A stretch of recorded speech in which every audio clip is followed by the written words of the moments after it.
నా పేరు డాక్టర్ పూజ. నేను డిపార్ట్మెంట్ ఆఫ్ జనరల్ మెడిసిన్‌లో కన్సల్టెంట్‌గా పనిచేస్తున్నాను. Ashram general hospital, Eluru. ఈరోజు మనం బ్రెయిన్ స్ట్రోక్ గురించి తెలుసుకుందాం. బ్రెయిన్ స్ట్రోక్ అంటే తెలుగులో పక్షవాతం లేదా కామన్ టెర్మినాలజీలో పారాలిసిస్ అని అంటారు. బ్రెయిన్ స్ట్రోక్ ఎందుకొస్తుంది అంటే ఒక పార్ట్ ఆఫ్ ద బ్రెయిన్‌కి బ్లడ్ సప్లై ఆగిపోవటం వల్ల, మెదడులోని నరాల కణాలు డ్యామేజ్ అవ్వటం వల్ల వచ్చే కండిషన్‌ని బ్రెయిన్ స్ట్రోక్ అని అంటారు. ఇది 2 టైప్స్ ఆఫ్ బ్రెయిన్ స్ట్రోక్ ఉంటాయి. ఒకటి ఇస్కెమిక్ స్ట్రోక్, ఇంకొకటి హెమరేజిక్ స్ట్రోక్. ఇస్కెమిక్ స్ట్రోక్ అంటే బ్రెయిన్‌కి సప్లై చేసే రక్తనాళాల్లో రక్తం గడ్డలు కట్టడం వల్ల వచ్చే స్ట్రోక్‌నే ఇస్కెమిక్ స్ట్రోక్ అంటారు. హెమరేజిక్ స్ట్రోక్ అంటే మెదడులో రక్తనాళాలు చిట్లటం వల్ల వచ్చే కండిషన్‌ని హెమరేజిక్ స్ట్రోక్ అంటారు. మనం జనరల్‌గా ఇస్కెమిక్ స్ట్రోక్స్ అనేవి ఎక్కువ చూస్తూ ఉంటాము. 85% మందిలో ఇస్కెమిక్ స్ట్రోక్స్ వస్తూ ఉంటాయి. 15% మందిలో హెమరేజిక్ స్ట్రోక్స్ వస్తూ ఉంటాయి.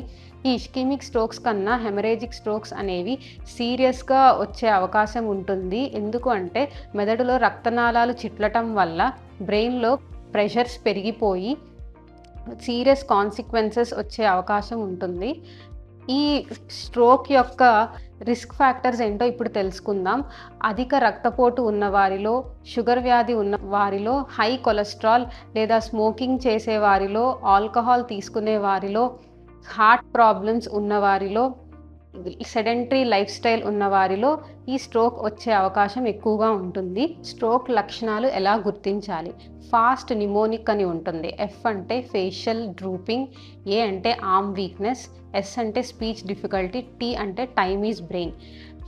ఒక్కసారిగా మొహం ఒక భాగంలో మొద్దుబారిపోవటం, మూతి వంకర పోవటం, చెయ్యి జారిపోవటం, మాట తడబడటం, ఇప్పుడు బ్యాలెన్స్ తప్పిపోవటం, కంటి చూపు సరిగ్గా కనపడకపోవటం లేదా 1, 2 లాగా కనిపించటం, ఇవన్నీ కనుక లక్షణాలు వెంటనే కనిపిస్తే హాస్పిటల్కి ఇమ్మీడియట్గా వస్తే సిటీ ఆర్ ఎంఆర్ఐ చేసుకొని ఇది ఇస్కెమిక్ స్ట్రోకా హెమరేజిక్ స్ట్రోకా అని రూల్ అవుట్ చేసుకొని, ఒకవేళ ఇస్కెమిక్ స్ట్రోక్ అంటే తలలో రక్తనాళాల్లో కనుక గడ్డ ఉన్నట్లయితే ఆ గడ్డని కరిగించడానికి ఇంజెక్షన్స్ ఉంటాయి. దాన్నే థ్రాంబోలైసిస్ అంటారు.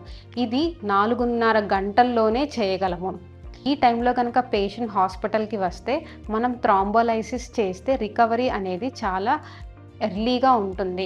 ఒకవేళ లేట్గా కనుక వచ్చినట్లయితే మనం మెడికల్ మేనేజ్మెంట్ మాత్రమే చేయగలము.